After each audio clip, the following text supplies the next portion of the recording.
Salam alaikum, Azul, bonsoir. La maïeutique est une méthode créée par le philosophe Socrate qui consiste à poser des questions à quelqu'un pour le faire accoucher. C'est le vrai terme, pour le faire accoucher d'une pensée qui est en lui et qui n'a pas su exprimer. La maïeutique. En Algérie, nos universités ne seront bientôt plus classées parmi les plus mauvaises du monde, puisqu'elles vont bientôt enseigner, avec la collaboration et la participation des meilleurs maîtres au monde, une matière jusque-là absente des universités du monde, que dis-je, non pas une matière, mais une science exacte, qui aura très vite, chez nous, une notoriété mondiale et où l'on viendra s'inscrire du monde entier. Cette spécialité sera donc enseignée par les meilleurs experts du monde en la matière, tous des Algériens, et tous de grands commis de l'État ou de très hauts gradés de l'armée et de la police politique. Ils ont tous une parfaite maîtrise de cette matière, particulièrement présente dans les hautes sphères du système et à tous les niveaux de sa hiérarchie.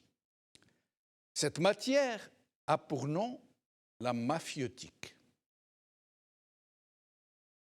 Je ne saurais la décrire avec précision, mais d'une manière générale, c'est une méthode créée par le philosophe Socrate, qui consiste à pressurer un pays pour le faire accoucher, c'est le vrai terme, le faire accoucher de toutes les richesses qui sont en lui, pour les transformer en compte en banque à l'étranger. Et le nec plus ultra de cette science consiste surtout à se faire applaudir par les habitants du pays qui a été avorté de ses richesses. La mafieutique. Wama adraka men la mafieutique. Mais la mafieutique n'est pas le seul néologisme algérien. La langue française étant pour nous un tribut de guerre, nous prenons beaucoup de liberté avec elle. C'est ainsi qu'à côté de la mafieutique, nous avons créé le mot mafiocratie pour remplacer celui très dépassé de gérontocratie, de plutocratie et autres vieux machins. Oui, nous sommes très forts dans la création des mots nouveaux, des néologismes devenus très courants dans notre parler quotidien. Et nous prenons tellement de liberté que nous refusons de nous laisser enfermer dans des règles grammaticales d'un autre âge qui ne sont là que pour empêcher la pensée de se déployer. C'est ainsi qu'en Algérie, nous refusons de comprendre qu'on ne peut pas dire de quelqu'un qu'il est plus pire ou plus meilleur, plus mieux que quelqu'un d'autre. C'est une grave incorrection, nous disent ces satanées règles de la langue française. On ne dit pas plus pire, plus meilleur, plus mieux. Et nous, on ne comprend pas qu'on puisse nous interdire d'user de mots aussi vrais et aussi significatifs. Parce que nous estimons, dans notre intime perception du mot juste, que c'est très insuffisant de dire de certains personnages, passés maîtres dans l'art de la mafieutique, qu'ils sont juste pires que d'autres.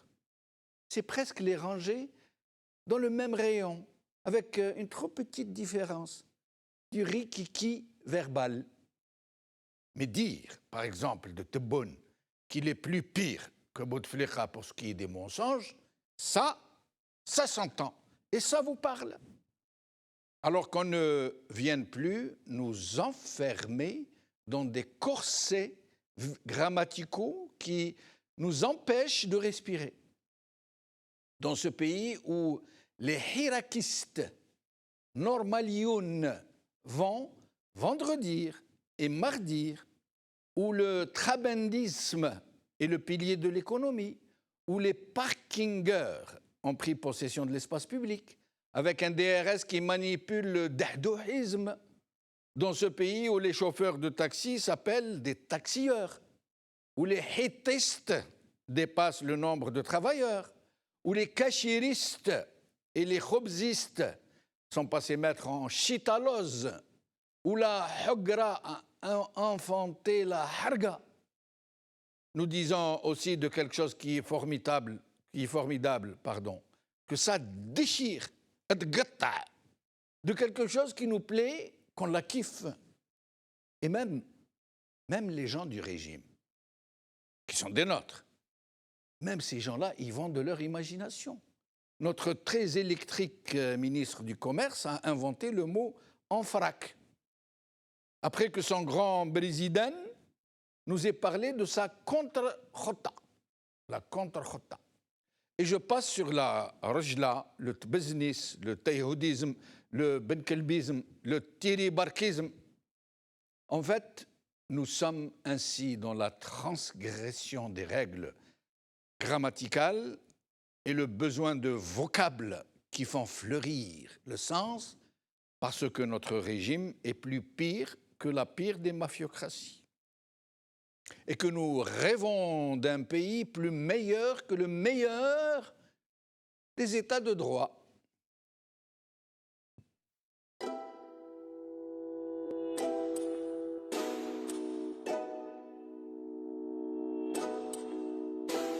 يما كتري من دعاوي ولادك راهم خارجين يمشيوا على الحرية يما ولادك متحضرين طالبين ديمقراطية كل ورد زيد الياسمين في مسيرة سلمية عالتغيير معولين اليوم الشعبي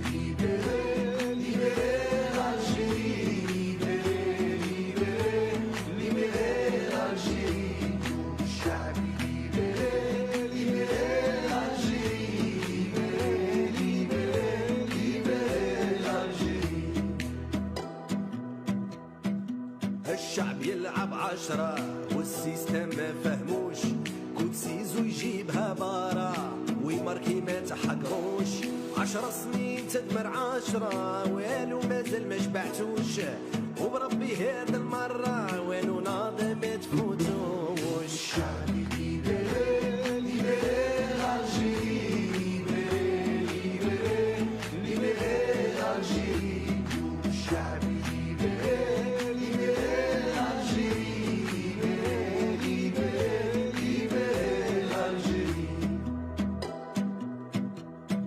بلادي بكاو كدموع ميساجي كاع المسؤولين يونا مارك رانا منكم هادو 20 وحنا صابرين.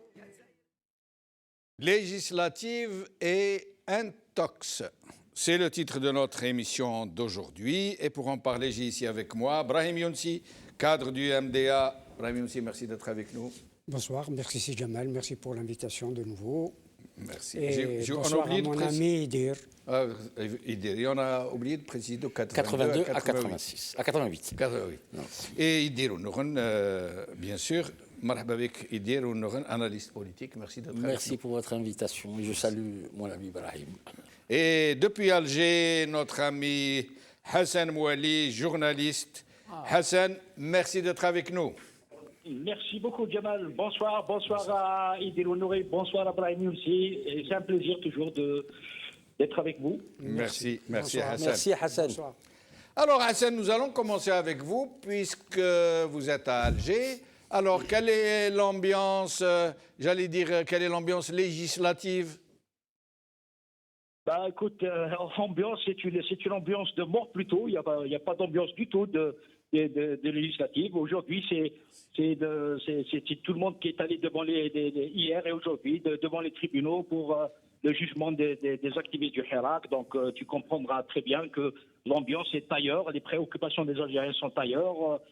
Ça ne parle pas d'élections que sur les chaînes de télévision publiques et les chaînes de radio et des journaux publics et parapublics. Donc sinon, pour le reste, les Algériens n'ont pas changé de sujet, comme on dit. Donc, on ne peut pas parler d'ambiance électorale ou préélectorale. Voilà, donc d'ailleurs, tout à l'heure, j'étais en train de réfléchir sur ces élections prévues normalement pour le 12 juin prochain. Je me dis, par quel miracle ces élections vont-elles se tenir? Est-ce que franchement le climat actuel favorise une élection d'une telle importance, des élections législatives qui sont censées donner une représentation nationale au peuple algérien? Franchement, je ne sais pas, on va droit au mur, hein. On va droit au mur. On en arrive à attendre un petit peu de lucidité de la part du pouvoir, de reporter ces élections et de faire en sorte de revoir son agenda politique, parce que finalement c'est le pays qui trinque, c'est notre pays qui trinque, ce n'est pas eux le régime, mais c'est le pays. Donc on espère, moi personnellement je garde encore espoir, un mince espoir, de voir les gens qui nous gouvernent décider à la dernière minute de reporter ces élections, d'autant plus que la Constitution le leur permet. Sinon, ce sera forcément un saut dans l'inconnu, parce que dans un pays qui prétend vouloir reconstituer le consensus national est en train justement de provoquer le dissensus national. C'est pas une bonne politique, c'est le moins que l'on puisse dire.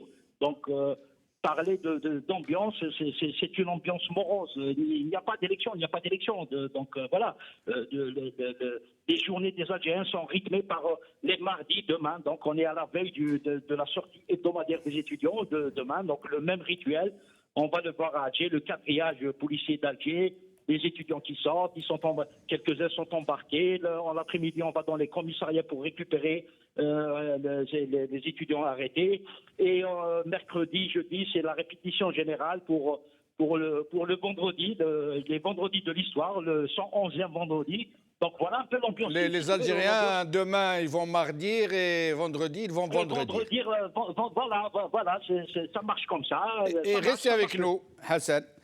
Alors, avant de vous donner la parole, nous allons à chaque fois passer une courte vidéo de ces détenus qu'on libère et qu'on réincarcère, et qu'on relibère et qu'on réincarcère. C'est incroyable, hein, ils font que des allers-retours. Et ils ne changent pas. On a beau les menacer, leur faire peur, les maltraiter, les torturer, parfois même, comme les violer, mais ils n'en démordent pas. À leur sortie de prison, la première chose qu'ils disent, Madaniya Machi Askariya. Nous allons voir Boualem El-Gas.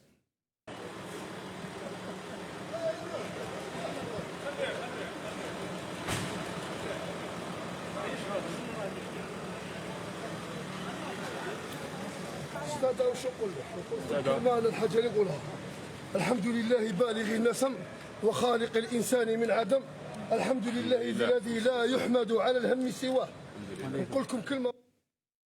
Alors, Brahim Younsi, Hassan nous disait morose, pour ne pas nous dire complètement indifférente, pour ne pas nous dire complètement opposée à ces élections, une opinion publique qui ne parle que de boycott. Ça ne peut pas être autrement. Quand on sait que le peuple algérien est sorti pour boycotter tout ce que fait le pouvoir, pour changer de système, pour changer de régime. Bien sûr que le régime illégitime, le pouvoir illégitime, persiste dans son agenda. Il le fait pour de multiples raisons, mais particulièrement une raison qui me semble fondamentale. C'est qu'il veut, et il a essayé de le faire par le passé, y compris Gaïd Salah a essayé de le faire, c'est désarticuler le temps pour substituer au temps réel, à la réalité réelle, une réalité simulée. Tout ce qui est en train de se faire, c'est une simulation de la réalité. Parce qu'on sait que depuis quelques mois, depuis que la révolution a repris son chemin, a repris sa route, on sent que les articulations se font, qu'il y a des articulations entre les différentes tendances. Et c'est la raison pour laquelle, me semble-t-il, que l'affaire Rachad est assez symptomatique. Et l'appel des 142 est de ce point de vue-là aussi assez significatif. Parce qu'à l'intérieur, on sent qu'il y a une articulation, des articulations qui se font pour créer les moyens de l'Union. Et les moyens de l'Union sont là. Le pouvoir... Ça, c'est vu côté Hirak. Du côté Hirak, mais le pouvoir veut absolument perturber, désarticuler par sa temporalité et les élections en particulier, toutes ces articulations qui sont en train de Mais avant d'en arriver à la bipolarisation que ce régime tente d'installer, il y a une bipolarisation qui est claire entre un peuple qui est massivement contre ce régime illégitime, et le pouvoir. Un peuple dans toutes ses mouvances. Il n'y a pas de bipolarisation, entre guillemets, entre le peuple et le peuple, si j'ose dire. Mais pourtant, le régime tente de l'installer, et par le biais notamment de journalistes, par le biais de certains cyber-baltagia, par le biais de certains pseudo-politiques, il essaye d'inséminer cette bipolarisation islamiste et démocrate ou laïque. On le voit tous les jours dans les réseaux sociaux, dans la presse. Vous avez vu par exemple l'article de Hassan Qadhi qui a été lynché. Hassan Qadhi qui a été quasiment lynché. Non seulement pour son article, mais pour les émissions sur Radio M, mais pas seulement. L'appel de 142 dont vous avez parlé, les soi-disant démocrates, que les Algériens appellent demi-crates, l'ont très mal perçu. Parce que c'est la première fois que des intellectuels dits démocrates, à la limite de l'option laïciste ou laïque de la démocratie, appellent à respecter les islamistes dans le Hirak comme n'importe quelle autre mouvance. Sur cette question de laïcisme ou de laïcité, etc., bon, un débat sérieux doit être mené sur ces questions-là. Mais ceux qui essayent, comme vous dites, de bipolariser, je crois que leur seule réussite, c'est l'échec. Ça ne répond pas. La société reste unie, le peuple reste uni et veut absolument changer. C'est une nouvelle société qui émerge. Jusqu'à maintenant, avant le 22 février, et c'est une évidence, le pouvoir illégitime envahissait la société. Il n'y en avait que pour lui. Après le 22 février, c'est le peuple qui envahit le politique, pour reprendre une expression de Bertrand de Jouvenel. Le peuple envahit le politique. Il ne va pas en sortir. Il s'est saisi du politique. Il ne va pas en sortir. Et il connaît les enjeux. Et le régime ne va pas se faire aussi facilement. Est-ce que vous avez lu les articles de presse, les éditos qui nous disent que c'est les islamistes qui ont pris le contrôle sur le Hirak, qui dictent ces slogans, ces mots d'ordre? Est-ce que vous les avez lus, ces articles, ces éditoriaux? Mais l'exagération fait que... fait partie de la bipolarisation induite. Oui. On fait partie, carrément. Absolument. Si j'ose dire, le diable n'a pas été libéré de ses chaînes. Le diable n'a pas été libéré de ses chaînes et ne le sera pas parce que le peuple ne suit pas. En espérant que... Ces mots d'ordre ne suit pas toute cette aventure dans laquelle le régime illégitime veut lancer la population. Oui. Que la population soit, comme vous dites, bipolarisée et qu'il y ait même des heurts entre les uns et les autres. Et tous ces journalistes... Plus un seul Hirak. Tout à fait. Mais on a essayé cela dès le début de ce que vous appelez le Hirak, de cette révolution. Oui. Dès le 22 février, on a essayé de dire, et on l'a dit, que n'y allez pas à ces marches ou à ces manifestations, parce que ce sont les islamistes qui l'organisent un vendredi. Le vendredi, c'est un jour de prière. Il y a même un parti politique qui a appelé à ne pas marcher le vendredi, mais le samedi. Absolument. Ou plutôt lundi, samedi ou lundi. Non, c'était un dimanche, je crois. C'était un dimanche, le 24 février. Mais qu'est-ce qui s'est passé? Il y a eu quelques unités de personnes qui avaient manifesté du côté de la place Odin. Et dire? Oui, par rapport au parti-là qui avait un peu émis la crainte, on va dire, de marché un vendredi. Je pense que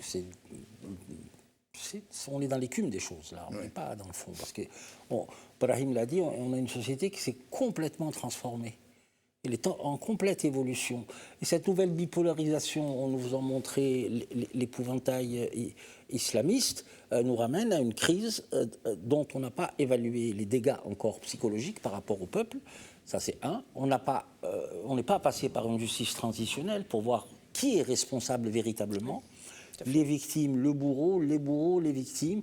C'est par ce chemin-là de justice transitionnelle ou de procédés justice et vérité, comme les Sud-Africains, puisque c'est la référence à peu près mondiale, où ils sont arrivés à construire une nation. Le problème est là aussi. Le Rwanda. Le Rwanda, oui, avec beaucoup de difficultés. Avec beaucoup de difficultés. Mais disons que pour le Rwanda, ce n'était pas des forces d'occupation. Vous posez la question, si vous voulez, Non, je parle de la vérité et justice, de cette dynamique qui consiste à tout savoir. Mais les problématiques sont différentes. La nôtre, celle de l'apartheid en Afrique du Sud et celle du Rwanda, surtout en Afrique, chez nous, se pose encore la question des États postcoloniaux. Il faudra un jour régler, ça c'est une grosse question. Mais ce n'est pas le propos de ce soir.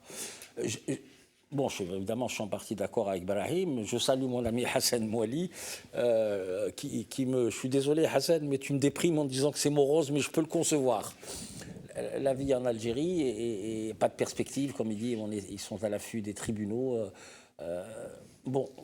Ça fait partie aussi des moyens de pression, des mises sous conditions psychologiques. Et sur les élections en tant que telles, nous allons parler un peu de ces partis dont certains ont boycotté, ils ont officiellement et publiquement boycotté, d'autres qui disent vouloir y aller coûte que coûte, et certains qui sont au milieu, comme le FFS, notamment, et entre autres, mais surtout le FFS, dont on nous dit que la direction voudrait y aller, alors que la base refuse catégoriquement de les suivre. Oui, on sait très bien maintenant où se trouvent les gens qui veulent, donc, avec leur logique d'appareil, avec leur logique. Quel a été le deal avec tous ces partis? J'ai aperçu l'ancien ministre de l'Agriculture, comment il s'appelle, Bahbouh, qui a été reçu, M. Djabala qui va aux élections, M. Mokri qui est une pâle copie de M. Nahnah. Cela, à la limite, que le président et les services veulent se créer une majorité présidentielle, on l'avait dit déjà bien avant, il y a 6-7 mois, une majorité présidentielle à travers de jeunes associations et des jeunes, ils vont peut-être y arriver, mais se posera toujours le problème de légitimité. Ils ne comprennent pas que le problème de légitimité va poser de très très très gros problèmes. Mais le régime dans tout ça, le régime qui a eu des élections présidentielles dont tout le monde sait que c'est un gros boycott, des élections, des référendums sur la Constitution, un gros boycott. Qu'est-ce qui l'empêcherait de faire la même chose parce qu'il a besoin de ce que vous appelez légitimité, lui, vu par lui, pour pouvoir continuer d'exister. Il ne peut pas se passer de ces élections, donc il doit y aller. Non, mais dans la logique, il fallait avec Brahim, on l'a dit souvent, il fallait qu'il entame d'abord le processus par l'élection présidentielle, qui a été dictée par le commandement militaire, ça paraît évident, puisque beaucoup de personnes et de partis politiques appellent une transition depuis la démission de M. Bouteflika. Ça, c'est important. Et deuxièmement, ils sont dans leur processus, ils vont terminer par les législatives. Le problème, c'est quelle va être la réaction du Hirak par rapport à ça, mais ils vont l'acter probablement. Mais ça ne résoudra pas la crise. Mais il semble vouloir parce dire que le boycott ou non, nous ferons ces élections, et ça se passera comme pour les présidentielles, et ça se passera comme pour la Constitution. Je pense que ça se passera comme ça, mais j'ai la crainte, je vais me lancer, j'ai la crainte qu'on pourrait avoir des événements imprévisibles et exceptionnels. Il y aura peut-être un report des élections pour le mois de septembre, parce qu'il a convoqué le corps électoral, ils ont perdu déjà 2 semaines. Oui. Des partis politiques comme le FFS, qui est présent loco-régionalement dans le centre du pays, comment ils vont faire? Qui va donner les signatures aux jeunes députés supposés être plus tard donc, faisant partie de la majorité présidentielle? Il y a beaucoup de choses d'ordre technique, Oui, d'ordre organique, d'ordre organisationnel qui ne sont pas claires encore. Mais le seul souci, Brahim, excuse-moi, c'est que le problème de la légitimité va encore se poser. Ce n'est pas ces législatives qui vont donner un peu plus de crédibilité, un peu plus de légitimité. Mais la légitimité ne sera pas au rendez-vous, c'est sûr. Mais en quoi ça les gêne, Ça ne les a pas gênés dans les présidentielles. Ça ne les a pas gênés dans le référendum. Pourquoi ça les gênerait maintenant? Ils diront, nous sommes légitimes, nous sommes le Parlement le mieux élu depuis l'indépendance, comme ils l'ont dit pour la présidentielle. Mais à ce moment-là, il faut que je pense que les personnalités politiques, que les partis politiques qui boycottent, commence à faire un travail, mais pas simplement un travail sur la société. Mais je vous le dis, moi, je vous le dis tel que je pense, qui travaille à l'international, je suis désolé. Moi, ce qui me rassure un peu, c'est qu'il y a beaucoup de présidents de partis qui reçoivent des ambassadeurs. Oui. Et dans leurs discussions, je parle des partis qui boycottent déjà, dans leurs discussions, je peux vous assurer d'une chose, c'est que la plupart des délégations qui ont participé aux discussions, je peux vous dire une chose, c'est qu'elles sont cash et dures et fermes. Voilà. Vous voulez dire quelque chose? Oui, parce que vous parlez d'élection. Et vous savez ce que c'est qu'une élection. De quoi il s'agit, en l'occurrence, depuis toujours, ou quasiment toujours. C'est d'attribution de sièges, de distribution de sièges. Et on assiste. Comme l'a dit M. Aït Ahmed, l'attrait de la mangeoire. L'attrait de la mangeoire. Mais c'est la distribution et l'attribution de sièges, tout simplement, qui sont déjà, me semble-t-il, attribués et distribués. Chacun connaît son quota, où il va ou là. Mais on assiste, comme par le passé, de la même manière, les mêmes acteurs quasiment, à l'exception de quelques-uns, on verra, c'est pas fini, à un concours de compromission. C'est véritablement un concours de compromission auquel certains sont en train de se livrer. Ils n'ont pas honte en plus, comme le président du MSP Hamas, comment s'appelle-t-il déjà, Mokri, qui vient à la télé pour dire c'est votre dernière chance parce que le chaos arrive, sinon le chaos va vous emporter. Et par contre, si vous votez, et là il ouvre toutes les portes du paradis, vous allez avoir. Voilà, alors nous allons écouter justement Monsieur Mokri nous parlait Je l'ai annoncé. Voilà, vous l'avez annoncé. Nous parlait de la fraude électorale, où il dit une chose et son contraire. Écoutez-le bien, dans deux vidéos distinctes, où dans l'une, il nous dit qu'il n'y a pas l'État ne fraude plus ou quelque chose comme ça, et dans l'autre, où il nous dit que la fraude existe en amont. Écoutons-le. نمشيو للانتخابات ولا يوجد تناقض مع الحركة. هذه الانتخابات فرصة للجزائر وقد تكون الفرصة الأخيرة. لأن النظام السياسي يا جماعة مش قادر يزور الانتخابات، مش لأنه مش حاب يزور انتخابات. مش لأنه مش حاب. وأنا نقول لكم اللي يقول لك كاش ما كان ضمانات من عند السلطة، ما كان حتى ضمانات. كانش ضمانات. القانون تاع الانتخابات هذا ما حلش مشكلة مكان التزوير. ولكن فيه واقع سياسي واقتصادي واجتماعي هو اللي يفرض أن الانتخابات تراعي الإرادة الشعبية. ولذلك احنا نقول الضمانة الوحيدة بعد الله في هذه الانتخابات هي الإرادة السياسية.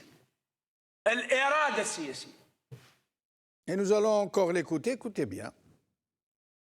ما سمعنا كلاما طيبا ولا زلنا نسمع كلاما طيبا ولا زال السيد الرئيس يؤكد بأن الانتخابات ستكون حرة ونزيهة. هذا كلام طيب سمعناه نشجعه ولكن ما نتكلموا على القانون لم يعالج مكامن التزوير. ولذلك الاعتماد في قضية نزاهة الانتخابات هو على الإرادة السياسية.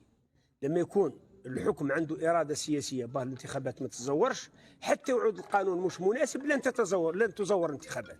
إذا كان النظام السياسي يريد أن يزور الانتخابات حتى يعود القانون هبط من السماء سيزور الانتخابات. يستطيع يقاوم التزوير، يستطيع أن يقاوم الضخ تاع التزوير ويرتفع فوق العتبة ويدي حقه.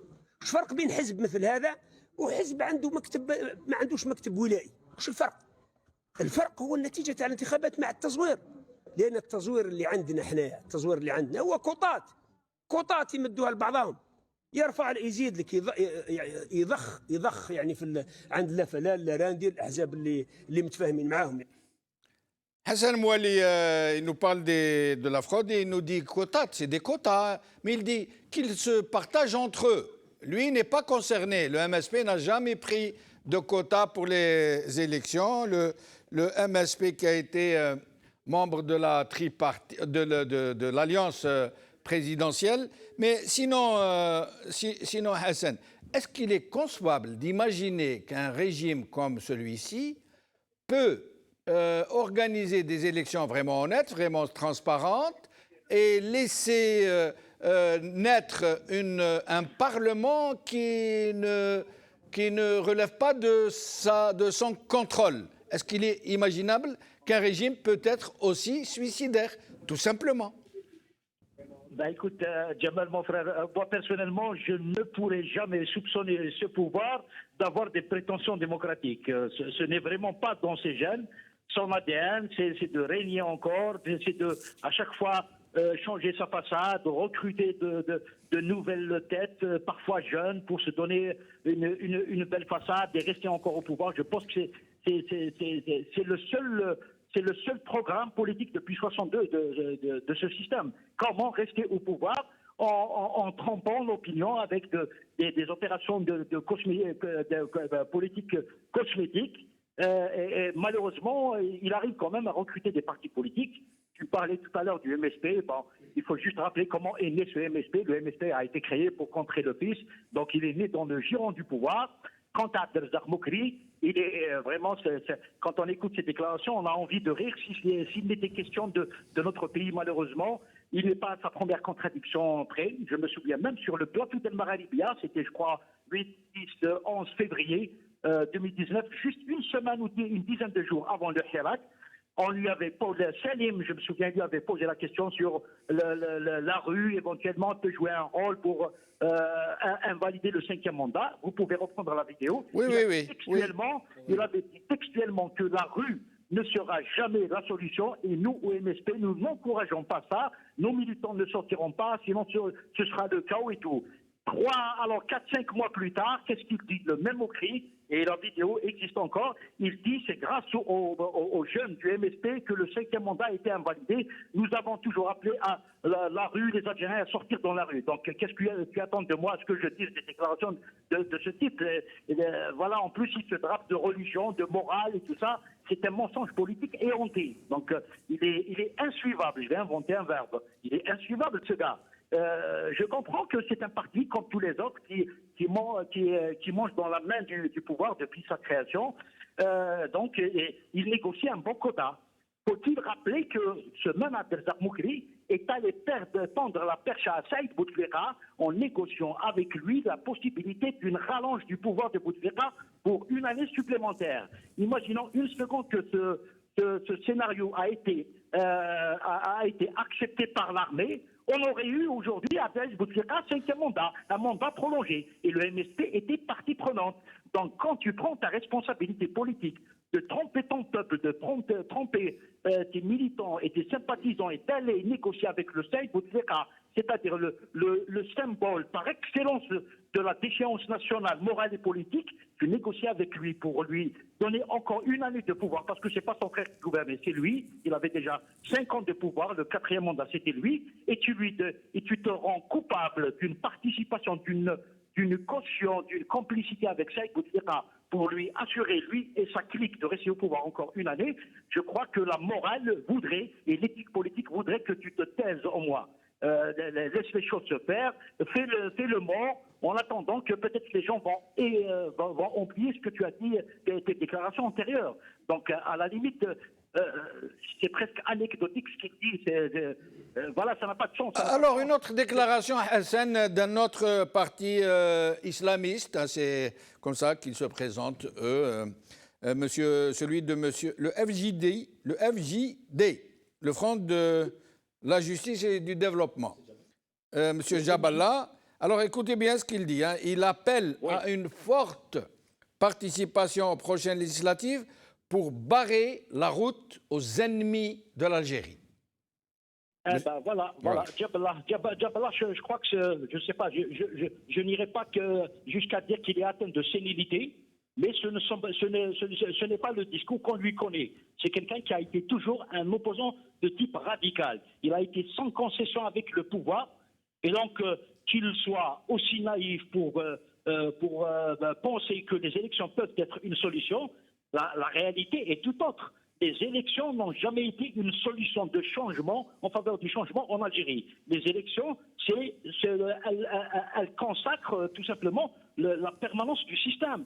Donc, barrer la route. Qui sont les ennemis des ennemis de l'Algérie? À chaque fois, on nous pompe l'air avec cette histoire des ennemis. Qui sont les ennemis de l'Algérie? Ne me dites pas que c'est Israël ou le Botswana ou le Guatemala. Nous sommes tous des Algériens. Abstraction faite de nos différences politiques et de nos ancrages idéologiques. Nous sommes tous des Algériens. Nous avons tous le droit de dire ce que nous pensons, sereinement, sans violence. Voilà, chacun a le droit de s'exprimer. Donc, on a de route à barrer à personne. Nous sommes tous des Algériens, nous avons tous le feu vert. Il n'y a pas de barrage. Moi, je n'aime pas ce qu'on appelle les lignes rouges. À chaque fois que tu dis quelque chose, ligne rouge. Il n'y a pas de ligne rouge. La ligne rouge, c'est la démocratie. On ne doit pas y toucher. La démocratie, c'est de permettre à tous les Algériens, quelles que soient leurs obédiences politiques et idéologiques, de s'exprimer calmement, librement, dans les médias publics et privés, dire ce qu'ils pensent, préconiser des solutions aux problèmes posés. Et au peuple de choisir tout simplement. On ne va pas réinventer le fil à couper le beurre. C'est ça la démocratie, c'est ça le suffrage universel, c'est ça la volonté populaire. Donc, Djaballah, j'aurais compris que c'est un gars du pouvoir, Brahima ou quelqu'un d'autre, disent ça, on va faire des élections pour couper la route aux ennemis du pays et tout ça, mais que ça sorte de la bouche de Djaballah, franchement, moi je l'invite à aller dans une mosquée et prêcher la bonne parole, au moins. Et restez avec nous. Je ne sais pas moi. Restez avec nous, Hassan. Ça n'a rien à voir avec la politique. Je pense qu'il est dépassé. Edir, vous vouliez rebondir? Ce que disait Hassan, il a tout à fait raison, parce qu'après la dissolution du fils, donc, Djaballah était l'incarnation de l'islamisme radical. Je rappelle à votre souvenir à tous que même Bouteflika a dit dans sa volonté de réconciliation, Nishmel ben Nahda l'RCD. Pour vous dire, et rappelez-vous qu'il était tellement radical et qu'il échappait à un moment donné à l'influence des services, qu'on lui a créé plein de problèmes avec les frères Adami, rappelez-vous, qui lui ont pris son parti, fait un deuxième parti. C'est la même chose.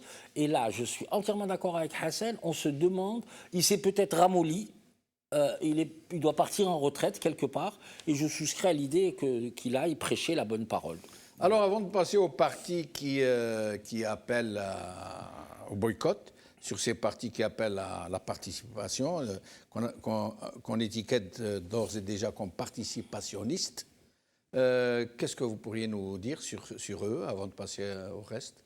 Quelque chose de particulier? Ceux qui participent, je pense qu'il y a dû y avoir, et puis ça date pas d'hier, ça. Ils ont pris contact avec eux depuis très très longtemps. Le chemin est tout tracé, comme a dit Ibrahim. Je parle même pas de quotas. Tous ceux qui ont été reçus par Tebboune participent, sauf le FFS pour le moment. Pour le moment, ça dépendra de son conseil national, mais ils perdent beaucoup de temps. Et je pense que si le régime fait la pression nécessaire, il pourrait y aller. Nous allons parler. Mais Ibrahim aussi sur ceux qui appellent à la participation. C'est la clique habituelle. Voilà. Il y a des nouveaux quand même. Oui, il y a des jeunes nouveaux, des petits nouveaux. De toutes les façons, quelle que soit la liste sur laquelle se porterait, on sait que, je viens de dire, c'est des attributions, des distributions de sièges, il n'y a pas de doute à cela, mais quel que soit le parti qui sera à l'Assemblée nationale, c'est voter pour le pouvoir. On ne pourrait pas avoir la surprise d'un Parlement pro-Irak? Je n'y crois pas. Si le FFS participait, d'abord il se suiciderait parce que son concurrent, qu'on le veuille ou non, voire son adversaire local, n'y va pas. Le RCD. Le RCD n'y va pas. Mais il y avait toujours alternance. Puisque vous amenez le sujet, Ibrahim aussi, allons-y, parlons du FFS. Est-ce que le FFS, qui, on le sait, ghettoisé à la Kabylie. Non, mais je veux dire juste un truc sur les ennemis, parce qu'on nous sort toujours ça. Oui. Moi, je ne connais qu'un seul ennemi à ce pays, à ce peuple, c'est ceux qui le gouvernent, ou celui qui le gouverne. parce que regardez l'état dans lequel ils ont mis l'Algérie, et on a eu pendant une décennie d'effusion de sang. Voilà. Pourquoi est-ce qu'on dit une décennie alors que c'est bien plus? Parce que ça a commencé en 92, ça en 92, jusqu'à 97, il y avait encore du terrorisme. Oui, c'est une décennie. Oui. Voilà, une décennie et demie. Oui. Moins que ça.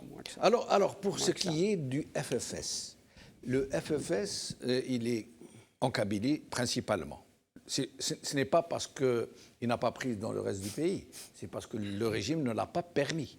Il n'a pas permis que le FFS puisse s'ancrer dans les autres régions, ni le RCD par ailleurs. Si tant est que demain, les leaders, les dirigeants décident d'aller vers la participation, ce serait se tirer une balle dans la tête, puisque la Kabylie, quasi intégralement, non seulement elle boycotte, elle empêche même que des bureaux de vote puissent s'ouvrir. Comment imaginer une telle démarche? C'est ce que je viens de dire, c'est un suicide. Oui. C'est pas simplement se tirer une balle dans la tête, oui, c'est se suicider. Oui, c'est un suicide. C'est incroyable. Le FFS, il faut le dire, c'est une réalité entre guillemets électorale, et nous savons que peut-être que les seules élections qui peuvent avoir une signification, c'est celle de 1991, du 26 décembre 1991. Oui. C'est les seules, à mon sens, qui peuvent avoir une signification. Et le FFS n'a pas fait un score terrible, un score mirobolant. Il était au premier tour, en tout cas, donc c'est partiel. C'est partiel. Et il avait fait autour de 7%, 7% et demi. C'est dire que... Et pourtant, il avait reconnu les résultats. Je veux dire, alors qu'il avait, que Dieu ait son âme, il avait un leader dont on ne peut pas dire qu'il était local ou naïf. Oui. C'est un leader national, il porte l'histoire, etc. Mais le FFS n'a pas fait des scores terribles, des scores qu'il mérite peut-être. Mais ce n'est pas seulement, à mon avis, la seule explication que vous avez donnée, c'est-à-dire que le pouvoir ne l'a pas laissé se déployer dans l'ensemble des régions. Pour ça et pour le RCD, il y a eu des obstacles, Brahim. Oui, sans doute. Mais ça n'explique pas tout. Ça n'explique pas tout, parce que déjà dans l'algérois, il n'avait pas un score, alors que tu connais l'algérois. L'algérois, la matrice des algérois. Le RCD faisait beaucoup de scores dans l'algérois, et à Alger, et le FFS aussi. Pour revenir à ce que disait Ibrahim, si le FFS part, c'est qu'il aura négocié politiquement quelque chose. Au-delà des quotas ou pas quotas. C'est ce que j'ai appelé, ce que j'ai appelé la compromission. C'est de toutes les façons de la compromission. Alors, j'ai une piste qui me surgit là maintenant. Est-ce que dans le deal, il a inclus les 400 martyrs de 63 qui veulent absolument les restituer dans le récit national en tant que martyrs de la démocratie? Ils ont fait 4 ou 5 demandes parce que ça acte la rupture violente, et ça renvoie à un contexte historique de la constituante, etc., etc. Et tu es infiniment mieux placé que moi pour en parler. Je pense que le FFS, s'il doit négocier sa participation, parce que c'est ça en fait, il négocie sa participation, tous les partis. Je ne parle pas de ceux qui vont à la compétition pour la première fois. Mais ça ne doit pas nous inquiéter. Vous savez pourquoi? Parce que le peuple est dans la rue. J'ai aucun souci là-dessus. Et il va les démonétiser. Le rapport de force se fera dans la rue, mais de manière pacifique. Regardez ce qui se passe depuis la reprise. Il y a une augmentation du nombre des manifestants, et moi je pense que le nombre fera la différence. Oui, mais Idir, vous dites, oui, pardon. Ces gens qui sont en train de vouloir passer en force dans la direction du FFS pour imposer la participation, est-ce qu'ils ne se rendent pas compte que c'est un suicide, comme l'a dit si bien Brahim Younsi, puisqu'ils savent qu'en Kabylie, les gens ne votent pas. Non, ils vont pas, et que eux, ils ne sont présents qu'en Kabylie. Ça veut dire que l'équation me semble complètement hallucinante. Oui, c'est même pas au niveau de ce principe-là, vous m'excuserez. Moi, ce qui m'inquiète, en fait, et qui me pousse à penser qu'ils vont négocier politiquement, je dis bien, je ne connais pas évidemment le contenu d'éventuels accords, c'est que les fédérations n'ont pas bougé. Vous avez quelques sections du FFS, la fédération d'Alger n'a pas bougé. La fédération de Tipaza n'a pas bougé. Je ne parle même pas des fédérations de Tizi, de Bouira et de Bougie. Il n'y a pas eu de communiqué. Il y a eu une escalade d'expressions publiques, mais citoyennes, on va dire. C'est-à-dire que les fédérations sont avec la direction? Vous savez, en politique, quand vous êtes dans un appareil politique, qui tient l'organique, tient tout, à partir de ce moment-là, c'est terminé.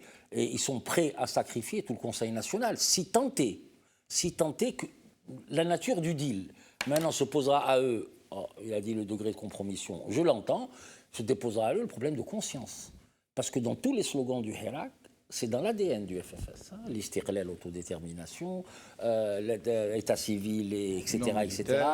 Tout ça, c'est police politique. La police politique. Je parle en général, je ne dégrossis pas les choses. Oui, voilà. ce que je veux dire, est-ce que quelques sièges, une participation vaut 400 martyrs? Même si... Même si... Mais on n'a pas de ce genre d'état d'âme hein, quand on décide d'aller à contre-courant de sa propre base militante, dans un tel contexte de révolution, comme vous l'appelez, vous. Ça veut dire que les 400 morts, hein, c'est... Malheureusement, il y a 400 morts, 400 martyrs, malheureusement. C'est-à-dire que nous sommes entrés dans la marchandisation. Non, placé dans un souk al-fallah politique. Oui, mais évidemment. C'est ça aussi le problème. Il n'y a pas d'état d'âme dans ce genre de cette marchandisation politique entraîne l'aliénation de l'autonomie. Ils ne sont plus autonomes à partir de ce moment-là. Ah non, parce que l'histoire doit être restituée. Le problème. Non, l'histoire, ce n'est pas, pardonne-moi, ce n'est pas ce type de marchandage qui peut restituer l'histoire. Je suis tout à fait d'accord avec toi. C'est pas ce type de marchandage. L'histoire se fait par les peuples. Et bien sûr, évidemment, il faut des leaders, des grandes femmes et des grands hommes. Parce qu'à cette question, pardon-moi de dire, à cette question-là, je crois que l'ensemble des Algériens, et c'est ce que j'ai appelé les articulations qui se font, il faut au contraire les renforcer encore et en construire d'autres. Parce que dans cette union du peuple, tous ces problèmes-là seront posés. Évidemment. Tous ces problèmes-là seront posés. 127 martyrs. Et le souci, c'est que pour les Kabyles, parce que ça risque de poser problème. Et ça risque de poser problème. Ça pose problème plus que la stigmatisation de certains personnages, Opération Zouave, Opération Zéro Kabyle. Ça, on a l'habitude, ce n'est pas le souci. Mais il faut dire une chose, c'est que le FFS a déposé 2 ou 3 projets de loi au bureau de la PN. Ils ont toujours été déboutés. Et pour les Kabyles, ça a un sens. C'est tout ce que je veux dire. Je suis d'accord avec ça. toi. Ça a un sens. D'où peut-être, je dis, est-ce qu'il y a eu le deal ou pas? Et quand il parle du marchandage, je comprends, je l'entends. Et le sens. Les 2 protagonistes des années 60 et de 63 se sont réconciliés. Et cette question-là a été posée entre les 2 leaders qui s'étaient combattus. Avec Ahmed et Ben Bella. Cette question-là... Ils étaient arrivés à un accord en 65. Pour le multipartisme. Absolument. Et puis ils ont zigouillé Ben Bella la veille de la conférence afro-asiatique. Voilà, tout à fait. C'est-à-dire que les 2 acteurs majeurs, principaux de cette confrontation, il y en avait d'autres, mais de la confrontation armée. Alors, Hassan, d'abord, une autre déclaration d'un autre détenu qui venait d'être libéré, Abdelnour Aïd Saïd. Ah, c'est le petit jeune, là.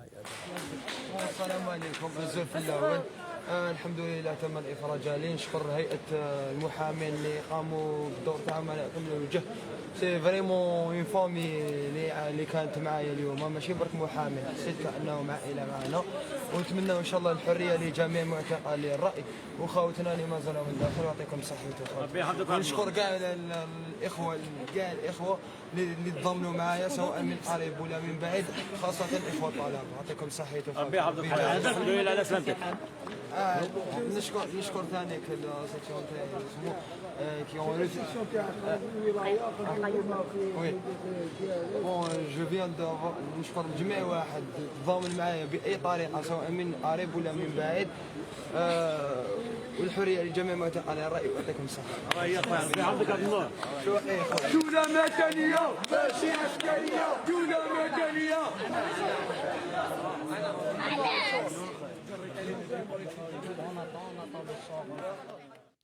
Hassan, sur la participation au nom du FFS, avant d'entrer dans les détails de ce que vous estimez vous-même, est-ce qu'il n'y aurait pas en l'air une promesse, peut-être, un quota hors Kabylie pour certains candidats FFS qui les ferait s'agiter autant? Il y a toujours possibilité d'offrir quelques sièges en dehors de la Kabylie. Hassan? Hassan? Hassan, on l'a perdu, on l'a perdu. Alors, nous allons écouter encore Abd Sami Youssef, une autre vidéo d'un autre détenu. Nous allons l'écouter.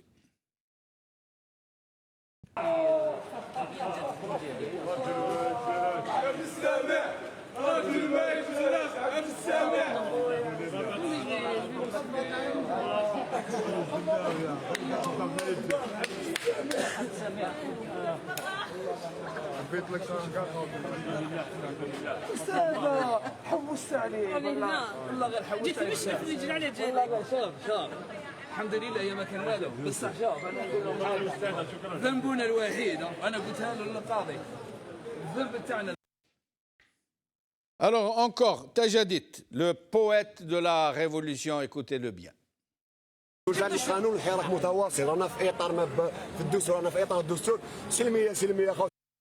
معليش قانون الحراك متواصل، رانا في اطار في الدستور، رانا في اطار الدستور سلميه سلميه خوتي. فري ما نجبدوش على السلميه، هذه حاجه الاولى، فري ما نجبدوش على السلميه، ورانا حابين نتلاعبوا القانون وما نساوش المعتقلين. وخونا دوك سمعت دوكا باللي حاجه غرموا الفدوه، ربي يطلق سراح وان شاء الله، وان شاء الله ان شاء الله نكونوا كما نقولوا نضامنوا كاع مع خوتنا اليوم في الحباس، واللي كانوا في الحباس ديالهم دوك عندهم مده وما في الحباس، عندهم ولاد خاطش راهم يسوفريو وجاي رمضان راهم يسوفريو، اطلقوا خوتنا. هذا ما كان انا او يقول اطلقوا خوتنا، نطلب العداله، اطلقوا خوتنا، اطلقوا المعتقلين اللي راهم في الحباس. هذا ما كان دوله مدنيه.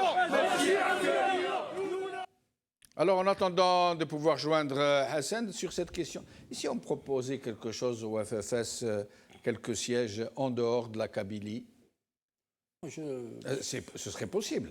Oui, tout est possible, tout est envisageable, mais c'est des pratiques une tellement trentaine, une quarantaine de sièges. Oui, faire un groupe parlementaire infiniment plus nombreux, disons. Ils sont en règle générale sur 22, 23, 24 sièges au niveau de l'Assemblée nationale. Peut-être qu'avec une percée sur l'ouest, un peu sur l'est du pays, ils ont... Oui, mais ça ne règle pas le souci. En France aussi. Oui. En France, il y a 2-3 députés, 2-3 sièges. Combien il y a à l'étranger? Enfin, en France, en France particulièrement, il y a Amérique du Nord, Canada, voilà, oui. Il y a 4 sièges en France. Voilà, tout à fait. C'est au prorata du Nord. Pour le Sud, c'est pas... Non, mais c'est même pas une histoire c'est même pas une histoire de quota, je veux dire. C'est-à-dire que la question qui se pose, c'est politiquement, comment pourront-ils, même s'ils arrivent à avoir un nombre important de députés et participer à une coalition donc gouvernementale, il faut bien qu'il y ait des accords entre les chefs de parti. Moi, je les vois mal signer avec M. Benguerina ou là, M. je ne sais pas qui. Mais ils ont été chez... Alors, Hassan, on a réussi à le joindre, mais il doit prendre la route. Oui. Donc, nous allons le recevoir pour quelques minutes. Puis nous allons le libérer et vous resterez entre vous. Hassan, sur cette participation ou non du FFS, votre avis, pourquoi sont-ils autant les gens qui dirigent le FFS, sachant que c'est réellement une démarche suicidaire? Alors, tout d'abord, il faut noter que le FFS est en crise interne organique depuis au moins 3 ans. Il y a eu plusieurs directions depuis Ali Laskari, donc le siège a été récupéré il y a à peine 2 mois. Et donc, il est en proie à des crises intestines. Et la majorité de la base du FFS est dans le Hirak. J'en rencontre même des députés, des anciens députés du moins, du FFS qui étaient engagés depuis février 2019 dans le Hirak. Et la nouvelle direction, l'actuelle, depuis la fameuse photo avec le président Tebboune, ça a fait jaser dans les rangs du FFS, dans la base. Il y a comme une déchirure, un gap entre la direction et la base du parti. Mais je pense que la direction actuelle, même si elle aurait voulu participer à ces élections, elle sait pertinemment qu'elle va laisser des plumes. Le parti va risquer d'imploser, d'exploser complètement. D'accord? Donc je pense qu'ils n'iront pas jusqu'à courir le risque de faire disparaître ce parti. C'est quand même une école de pédagogie politique, le FFS. Houssine Aït Ahmed, c'est vraiment le pionnier du combat démocratique dans notre pays. C'est une école de formation de patriotisme, avant que ce soit politique, du patriotisme d'avant, de la révolution. Et c'est un parti régulateur. Depuis sa création, c'est un parti régulateur. C'est un parti qui sait se placer du bon côté de l'histoire. Mais force est de constater que ces derniers temps, il chavire comme un bateau qui ne trouve pas de cap.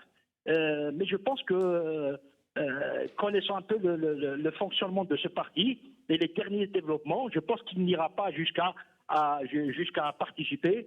D'ailleurs, je vous renvoie à la dernière déclaration de son premier secrétaire, Youssef Aouchiche, sur Canal Algérie. Curieusement, il a été invité d'ailleurs sur un média public, Canal Algérie. Ce n'est pas le cas, par exemple, des autres partis, Barsim Ben Abbas, des autres opposants. Ils n'ont pas droit de citer. Mais ce qu'il a fait, la déclaration qu'il a faite là-bas, donne un peu le temps. Il a dit que les prochaines législatives sont, je le cite, constituent un passage en force. Je pense que la messe est dite à partir de cette déclaration. Je ne vois pas comment l'UFFS décidera lui aussi de s'enrôler dans cette entreprise de placer, d'opérer un passage en force. Et le Conseil national du FFS, il doit se tenir dans quelques jours, je crois. Il doit se tenir le 3 avril prochain. Je crois que la majorité va l'emporter parce que le Conseil national actuellement est dominé par des irréductibles du Hirak. Je les connais, j'en connais beaucoup. Le Conseil national, ils sont majoritaires. C'est la seule instance, c'est l'instance suprême entre les deux congrès. Ils sont majoritaires, donc je pense qu'ils vont voter la non-participation. Ça me semble logique. Et du coup, on aura à peu près tout le camp dit démocratique ou alors les forces progressistes ne participeront pas à ces élections. C'est pour ça que, pour revenir un petit peu à ma première intervention, de dire que le régime doit être mieux inspiré de reporter ces élections parce qu'on ne peut pas concevoir une Assemblée nationale sans un courant progressiste qui va porter les préoccupations de cette catégorie d'Algériens, voilà, qui aspirent à un autre projet de société que celui que l'offre politique existante. Donc voilà, moi je me satisfais, je me félicite par anticipation. J'espère que le FFS aura cette lucidité de sursoir, parce que le pouvoir, si le FFS ne participera pas, il va opérer un mouvement pendulaire sur le choix politique à faire. Si le FFS ne participe pas, il a de la crédibilité, son parcours parle de lui. Je pense que le pouvoir va user de l'artifice constitutionnel qui lui permet de reporter de 3 mois jusqu'à septembre au moins ces élections. Peut-être que d'ici là, il va y avoir une autre perspective politique, un autre agenda qui soit plus consensuel, et c'est ce que nous souhaitons tous. Hassan, avant de vous libérer, Hassan. Oui. Avant de vous libérer, vous qui êtes donc au pays et qui êtes un journaliste du terrain, est-ce que ces difficultés économiques que rencontrent les ménages algériens qui sont en train de basculer massivement dans au moins la précarité, si ce n'est la misère, est-ce que cette brusque accélération de la crise économique ne pourrait pas changer la donne et changer jusqu'aux revendications, jusqu'aux aspirations du Hirak qui pourrait peut-être virer de bord et aller vers des revendications plus sociales? Il est clair que, moi je l'ai toujours dit, je ne sais pas sur quel plateau je l'ai dit, et il faut s'attendre à une espèce de Hirak social. Parce que ce n'est pas qu'il soit contaminé par le Hirak politique, mais la réalité sociale de notre pays est ainsi. Il y a un déclassement social, il y a des licenciements massifs, il y a des milliers d'entreprises qui ont fermé. Le dernier chiffre qui a été communiqué publiquement, c'est 500 000 postes ou alors 1 million d'emplois perdus en une année et demie. C'est terrible. C'est terrible. Et avec l'inflation galopante, je vis au pays, je sais de quoi je parle. La pomme de terre est à 70 dinars à Djamal, c'est l'aliment du porc. Les légumes secs, 200 dinars, 250 dinars, 300 dinars. Le bidon de l'huile, vous avez tous suivi les péripéties de cette augmentation et de la pénurie. On crée une pénurie pour augmenter le prix. Donc, socialement, il est clair que les voyants sont au rouge. Donc, à un moment donné, il va y avoir une espèce de sémage entre les revendications politiques et sociales. Donc, c'est un peu les préoccupations sociales. Ceux qui, parmi les Algériens qui ne sont pas forcément dans le hirak politique, seront obligés, contraints quelque part, de rejoindre le hirak. Ça va être un peu un carburant démocratique pour le hirak. C'est-à-dire que, messieurs, vous avez échoué. Votre programme a échoué. Une année et demie, Et les syndicats, dans ce cas-là, les syndicats pourraient jouer le rôle de locomotive revendicative et donc organisationnelle, organique? Il faut le souhaiter, même si je ne me fais pas trop d'illusions. Il y a l'UGTA, le syndicat Maison, et les syndicats autonomes, en effet, ils ont un rôle crucial à jouer. Malheureusement, nous n'avons pas la même société civile qu'en Tunisie. Là-bas, il y a véritablement une société civile, pas une société civile organique qui gravite autour du pouvoir, qui est dans la mangeoire du système. Elle attend de recevoir les prébendes électorales. Et chez nous, malheureusement, c'est complètement embrigadé. Donc des syndicats autonomes, ils n'ont pas les moyens, ils peuvent faire des communiqués comme ça, mais encore une fois, c'est bien que c'est comme au début du hirak, il y a des catégories professionnelles aussi, des avocats, des médecins et tout ça, un peu la bonne conscience du peuple, c'est les gens, les bien-pensants dans le sens positif du terme, pas négatif, c'est-à-dire qu'à un moment donné, il faut que chacun de nous, individuellement et collectivement, prenons nos responsabilités de dire à ce régime, c'est pas ça, on ne peut plus continuer comme ça, parce que nous aimons notre pays, précisément, nous ne voulons pas qu'il y ait que notre pays collapse avec ce régime, que le régime ou le système collapse, c'est tant mieux, ça va être un changement démocratique, mais nous ne voulons surtout pas que notre pays collapse, non. On ne peut pas changer le système et l'Algérie en même temps. On va changer uniquement. On ne peut pas. C'est pas changer. On ne peut pas. Comment dirais-je, sauver le système et l'Algérie. Ils sont antinomiques. On sauve notre pays et au diable le régime. Merci Hassan. Au plaisir de vous retrouver. Idil, vous vouliez dire quelque chose sur le FFS? Sur le FFS, d'abord. La communication du premier secrétaire, je l'ai trouvée un peu légère, Hassan. Deuxièmement, c'est un effet... Celle qui dit que pas de coup de force, pratiquement, et donc il laisse sa porte... Les élections sont un coup de force, en quelque sorte. Et c'est plus de la communication politique, parce que moi je remets ça en amont. S'ils parlent comme ça, c'est qu'ils sont en négociation. Et normalement, ça mérite de la clarté, oui. Alors là, c'est pour faire monter un peu les enchères. Et qu'est-ce qu'il y a derrière ces enchères, tout simplement? Il y a ça d'abord. Et deuxièmement, quand il dit, vous avez parlé de société civile tunisienne, nous, on a toujours eu une société organique, on va dire, une société civile, des corps intermédiaires complètement inféodés au système. Ils faisaient même partie à la marge de l'État profond. On ne peut rien attendre de ces gens-là. Et les syndicats autonomes, on les a brisés. Je tiens à rappeler qu'il y a ils avaient autorisé quelques syndicats, le ministre du Travail, qui a été démissionné, je pense, avait autorisé. Mais c'est des syndicats aux ordres. Oui. Donc, comment refaire société civile? Et moi, ce qui m'inquiète, on l'a souvent dit sur les plateaux, c'est la conjonction entre le round social et les revendications politiques. Ça peut être explosif. Ce que Hassan a dit, c'est antinomique, là je le rejoins. Le système et le commandement militaire, parce qu'il faut nommer les choses, doit prendre conscience que, d'abord, il emmène le pays dans le mur, ça c'est le premier élément, et deuxièmement, sa chute est annoncée, ça paraît évident, parce qu'il va y avoir des fissures, ce n'est pas possible de tenir quand vous avez des millions d'Algériens dans la rue. À un moment donné, il y aura une bonne conscience quelque part, pour un moment d'ouverture. Mais je dirais, et je préfère dire ça à mes amis qui font de la politique là-bas, c'est que si jamais il y a chute du commandement militaire, il ne doit pas entraîner le hirak avec lui. Hein. Et sa chute, elle doit être faite, c'est une chute unipersonnelle. Et ça renvoie à sa propre responsabilité. C'est ça le... Voilà. J'entends des choses. Renoncer aux élections. Pas renoncer, reporter les élections. Qu'est-ce que cela veut dire? Peut-être pour des questions tactiques. Hassan, c'est une hypothèse. Il veut dire que peut-être...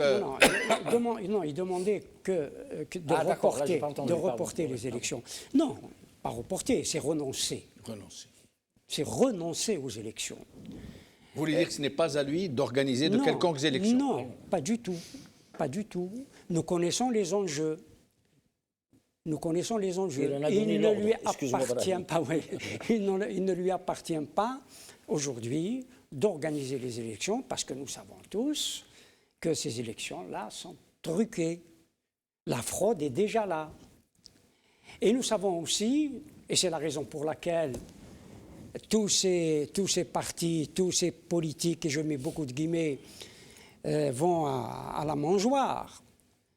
Parce que c'est les intérêts qui l'emportent. S'agissant du FFS, pour y revenir, s'il est en train de négocier, en tout cas pour moi, cela veut dire qu'il renonce aux principes fondamentaux. On a dit ça, oui, tout à fait. Il renonce aux principes Il fondamentaux. renonce au principe à l'honneur. Ou alors, il y a des intérêts symboliques ou matériels. Je suis pas au symbole. Bon, Ou, comme disent certains de ses membres, de la réelle politique. Pas, oui, pas mais avec un réalisme système comme politique. ça. non, Pas avec un système comme ça. celui-là. Impossible. Donc, où il y a, on sait, des intérêts, et là, tous ceux qui courent et qui défoncent la porte de l'état-major ou de l'Mouradia, c'est que ce sont les intérêts, parce qu'ils n'ont jamais eu de principe. On en a parlé, ils n'ont jamais eu de principe. C'est toujours les intérêts qui les ont conduits. Pour ce qui est du FFS, s'il renonce à ces principes, et à l'évidence, c'est ce que dit Idir, il aurait renoncé à ses principes s'il négocie, ou il le fait pour des intérêts, je viens de le dire, symboliques ou matériels, ou il le fait par la contrainte. Il n'y en a pas d'autre. Ou c'est les intérêts, ou c'est la contrainte, parce qu'il a l'air de renoncer aux principes. Et si, véritablement, il y va pour des intérêts, donc il y a une marchandisation des choses, de la politique, et ça se fait au détriment de qui? Ça se fait au détriment de la révolution, qu'on le veuille ou non. Tout à fait. Alors que cette révolution, qu'on le veuille ou non aussi, elle a évolué. Et les évolutions... Lui, il dit le contraire. Enfin, certains membres de ce FFS, ils ne disent pas que cette révolution a évolué. Le Hirak. Ils disent qu'il a dégénéré. Le Hirak, ils reprennent les mêmes termes du régime. Le Hirak al-Asil, le Hirak authentique, le Hirak premier, était dans une demande. Ce n'est plus le même Hirak aujourd'hui. La révolution a manifestement, et c'est l'évidence, évolué. Et si elle a évolué, elle ne peut pas revenir en arrière. Elle ne peut pas revenir en arrière. Il n'y a pas de réversibilité. Et c'est la raison pour laquelle cette révolution ne revient pas en arrière. Elle est condamnée à réussir. Oui, Voilà. oui, j'ai dit tout à l'heure. Ouais. Et si certains sont en train de réussir leur échec, la révolution réussira sa réussite, passez-moi l'expression. Mao Tse-tung avait dit la révolution est comme un vélo. Si elle s'arrête, oui, mais ça s'arrête, elle tombe. Oui. Mais quelqu'un d'autre, un gars du Chab algérien, il a dit non, il y a mieux que Mao. Il a dit la révolution est comme un vélo, elle ne fait pas de marche arrière. Eh bien, en plus. Alors, nous allons voir Kharrata aujourd'hui, puis j'ai une petite question. Je voulais juste ajouter cela. Ce qui est caractéristique à cette révolution, c'est qu'il y a de nouveaux, passez-moi l'expression, de nouveaux faiseurs d'opinion. Il y a de nouveaux faiseurs dans les réseaux sociaux, notamment. Dans les réseaux sociaux, par exemple Radio M, etc., il faut le dire. Voilà. C'est des faiseurs d'opinion. Il y a beaucoup de nouveaux faiseurs d'opinion. Il y a aussi des faiseurs d'opinion contre-révolutionnaires. Oui, mais ça, c'est autre chose. Mais on l'a dit tout à l'heure, c'est infiniment minoritaire. Oui. C'est infiniment mais quand même, ils minoritaire. sont hyper présents. Oui, mais quand vous avez 40 chaînes de télé, mais 300 radios. Mais qui les suit? Qui les oui, suit? mais ils existent. Qui les suit? C'est une espèce d'écran de fumée. Mais qui les suit? Personne. Personne. Non, personne, non. Non. Je suis Quand pas je dis d'accord. personne, même si... Il y a des millions de gens qui même les si- suivent. L'impact, on ne sait pas encore. Dans le pays profond, ils ont encore barre sur des très larges catégories sociales. L'essentiel de l'essentiel, c'est que ces faiseurs d'opinion ne chauffent pas. Oui, c'est pour ça. Alors, nous allons regarder Kharrata.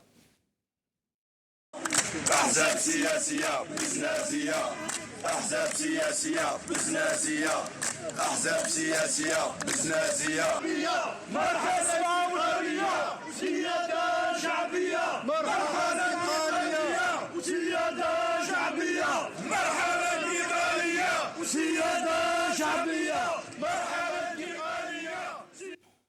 Kharrata ne lâche rien, hein.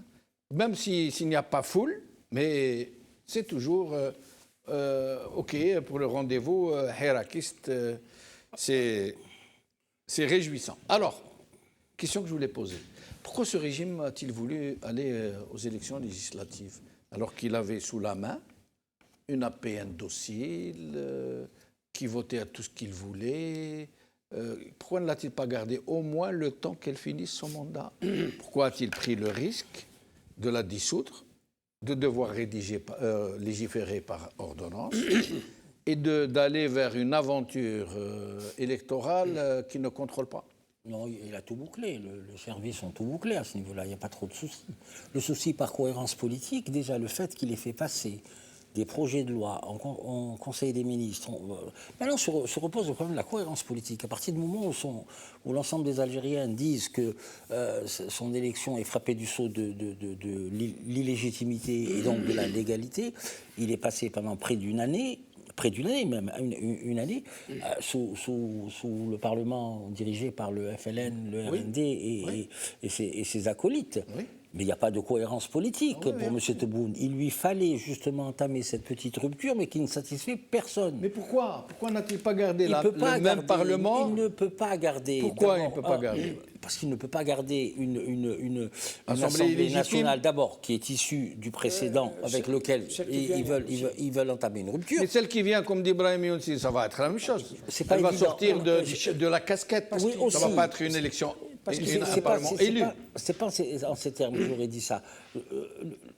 Je pense que le pouvoir va donner peut-être une petite ossature autour de laquelle viendraient se greffer des petits partillons et de petits candidats indépendants.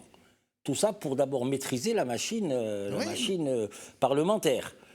Ils feront en sorte que ils peuvent faire élire M. Bahbou en lui confiant, vous savez, quand on a des premiers ministres comme M. Djalad, quand on a des ministres comme M. Le Duc, permettez-moi de douter leur souci, c'est de parachever le système institutionnel. Et en plus, ils le parachèvent non pas pour nous ici, ou par rapport à l'opinion algérienne qui lui... Kharrata vient de le dire, transition. Marhala intiqaliya. Donc, ils sont à l'opposé de ce que veulent les militants du Hirak. Donc voilà, ils feront absolument. Pour eux, c'est de terminer parce qu'en plus, il y a le regard extérieur, hein, il y a la communauté internationale, celle qui veille un peu sur les mouvements. Le regard international, il n'est pas naïf à ce point. Ils savent très bien ce qui va se passer. Pourquoi, moi, ma question, je m'excuse d'y dire, mais il n'y a pas de réponse à ma question. Pourquoi ne pas avoir laissé ce Parlement qui vient de dissoudre aller jusqu'à son terme? C'est une institution comme une autre, comme celle de Tebboune qui est mal élue, comme celle de la Constitution qui a été élue par la fraude. Pourquoi ne pas avoir gardé l'ancienne? Parce qu'elle est, me semble-t-il, elle a une filiation. Tout à fait. Une filiation bouteflirienne. Au-delà de ça, pardon, juste parce que la question m'était adressée, il faut qu'il y ait une espèce de cohérence politique entre une nouvelle élection. On sait très bien comment a été élu le président, enfin M. Tebboune. On sait très bien quel a été le taux de participation pour le référendum. Lui, dans la logique des choses, il ne peut pas laisser un processus institutionnel au milieu du gué. Parce qu'en fait, quelle que soit la majorité qui sont en train de dessiner, ça, excusez-moi d'être trivial, ils s'en fichent. Le problème, c'est de terminer. Il va terminer après. De lancer son propre train de mesurettes. Tout à fait. Quoi. Ils se disent, alors on va les faire peut-être au mois de juin. On fera les élections législatives, les communales et des APOI au mois de septembre. Et puis, il termine l'année. Je suis le président qui a son Parlement, qui a son Constitution, c'est ça? Tout à fait, c'est leur processus. Ils sont dans le processus institutionnel. Point. Il construit, ou il dit vouloir construire une Algérie nouvelle. La sienne? Oui, évidemment. Son œuvre? Donc il veut se débarrasser de l'ère Bouteflika. De l'héritage. Voilà, se débarrasser de la Bouteflika. Il a décidé de cette élection pour c'est très maladroit, avoir de... Pourquoi, oui, mais pourquoi prendre un tel risque alors qu'il avait sous la main mais l'essentiel d'avoir un boycott comme le sien, quoi. Mais l'essentiel n'est pas là. Ouais. L'essentiel n'est pas là. Tout à fait. Par rapport à la population, ce n'est pas ce type d'institution qui intéresse le peuple algérien, me semble-t-il. Un mot a été prononcé par Idir, c'est celui de légitimité. Il y a des institutions qui sont invisibles. Et la première institution qui est invisible et dont le peuple parle, c'est la confiance. Et cette confiance, il la donne à certains qui conduisent avec lui la révolution. Et on le voit à chaque fois. La confiance, il la donne à travers les figures du Hirak, vous voulez dire? À travers les figures les plus visibles du Hirak? Par exemple. Ouais. Par exemple. Évidemment. Et il a donné sa confiance. Et il leur donne en même temps, qu'on le veuille, de façon globale. De façon globale, pas à un individu particulier, de façon globale. On a entendu les révolutionnaires qui sont sortis de prison. Comment ils défendent ceux qui y sont encore, etc. C'est-à-dire, c'est la légitimation qu'ils sont en train de donner à certains dans la révolution, qu'ils ne la donnent pas au pouvoir.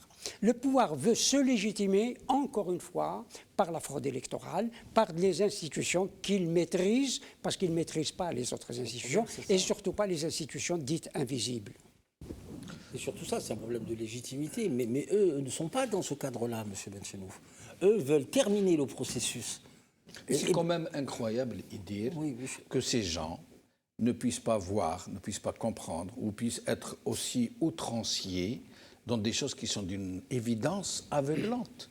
Tout le monde sait, par exemple, pour l'élection de Tebboune, tout le monde sait, et lui ne peut pas ne pas le savoir, que Tebboune n'a pas été élu par le peuple.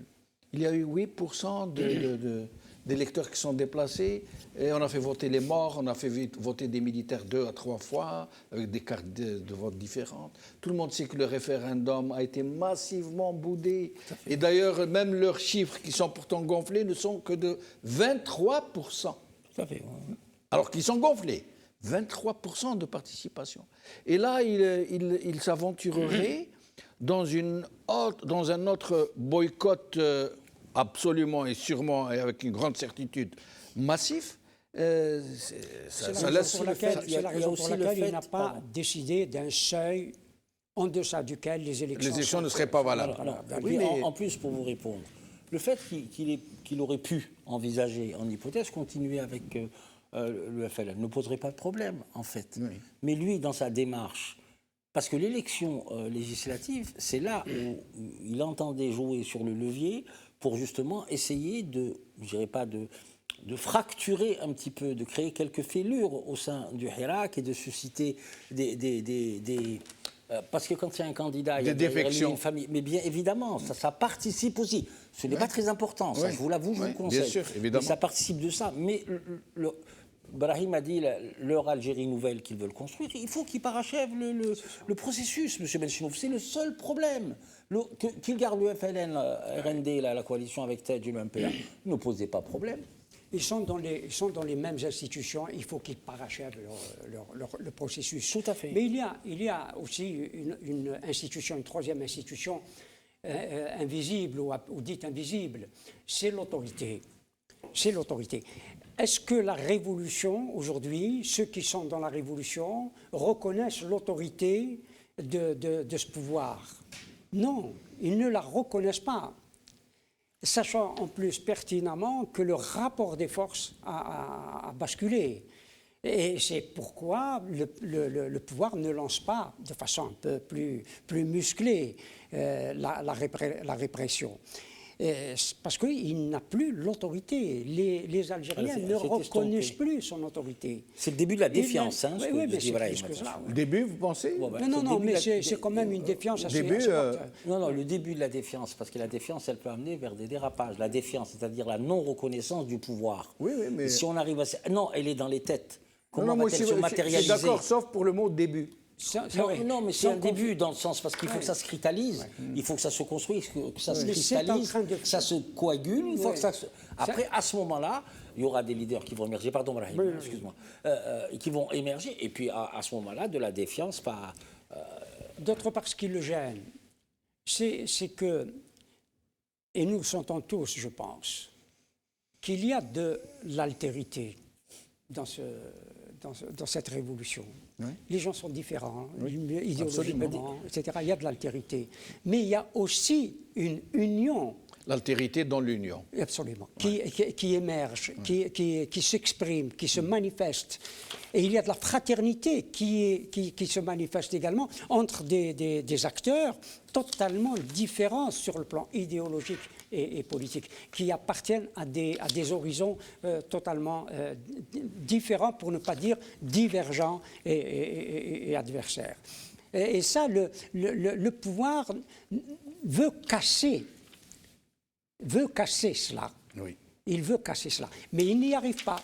Il n'y arrive pas parce qu'il n'a plus l'autorité nécessaire pour le faire, pour casser. Mais il dispose encore de très nombreux relais qui sont avec lui dans cette entreprise subversive et contre-révolutionnaire qui vise la fracturation. Je reviens au cas Rachad, par exemple. Oui. Au cas Rachad. Mais vous allez devoir faire très vite. Oui, je ne fais pas de fixation là-dessus. Oui. On a vu ceux qui, traditionnellement, sont des adversaires, défavorables, etc., à ce type de mouvance. Aujourd'hui, ce sont ceux-là qui l'ont défendu ou qui le défendent, qui défendent la place de chacun et de tous dans cette révolution. C'est pour ça que cette initiative a été historique. C'est parce que c'est la première fois où on assiste à ce genre d'initiative de gens qui viennent défendre leurs adversaires politiques. C'est là, je ne sais pas si le terme d'historique peut-être. Oui. Bon, mais en tout cas, cet appel des 142 est très importante. Elle est très importante, même si d'abord elle s'adresse à la révolution, à mon avis. Oui. Elle ne s'adresse pas au pouvoir, elle ne s'adresse pas au régime. Parce que le régime, c'est faire une lettre à un absent. Il est absent. Il n'est présent que par la répression. Oui. Très vite, les 142, maintenant, est-ce qu'il y aura un prolongement organique sérieux? Parce que ça peut être la base d'un projet. Oui. Et calculer cette trajectoire, la trajectoire de l'appel. Maintenant, c'est aux signataires et aux militants de prendre ça en charge. Voilà. Je vous ai un peu pressé parce que... Et il faut absolument, d'ailleurs, cette révolution est sortie du temps de l'incertitude. Il n'y a plus d'incertitude. Et je me suis permis de vous presser un peu parce qu'il y a maintenant un match Algérie-Zimbabwe à Blida, à Botswana plutôt, tellement football khateni. Alors, et Jabel Madi, qui est l'entraîneur, le sélectionneur, qui a menacé de démissionner. Jamal Madi. Belmadi. Moi, je suis le football nul, moi. Alors que j'adore ce garçon, moi, personnellement. Alors, et il leur a foutu, pardonnez-moi le verbe, la panique. Tout le monde qui l'appelle, qui le reçoit, parce que s'il démissionne, Jamal Madi... Merci beaucoup. Merci à Idil Noren, merci à Brahim Younsi, merci à Hassan Mouali. Merci à vous, chers amis, d'avoir suivi cette émission. Selmiya, Khawa, Khawa. تحية ليكيب الجيريان بقوا على خير بسلامه.